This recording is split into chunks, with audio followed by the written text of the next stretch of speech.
বিধানসভার বাইরে লাড্ডু বিতরণ শুভেন্দু অধিকারীর, কিন্তু কেন?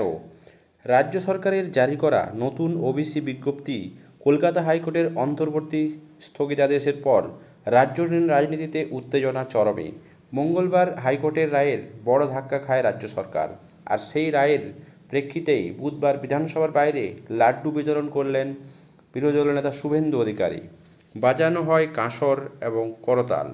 বিজেপির বিরোধী দলনেতা শুভেন্দু অধিকারী নেতৃত্বে বিজেপি বিধায়ক বাজনা বাজিয়ে বিধানসভার বাইরে এই কর্মসূচি পালন করেন।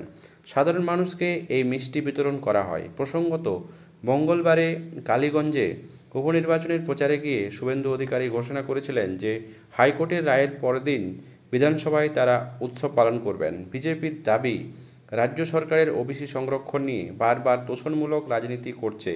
বিজেপি বিধায়ক রবীন্দ্রনাথ মাইতি বলেন, মমতা সরকার বারবার হিন্দু বিরোধী ওবিসি বিল নিয়ে এসেছে।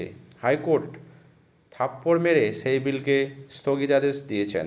তিনি আরও বলেন, হিন্দু ওবিসি সমাজের যেমন কুর্মী, কুম্ভকার, স্বর্ণকার, নাপিত, কামার, কুমোর অধিকারী রক্ষার লড়াইয়ে বিজেপি রাজ্য জুড়ে আন্দোলন জোরদার করবে।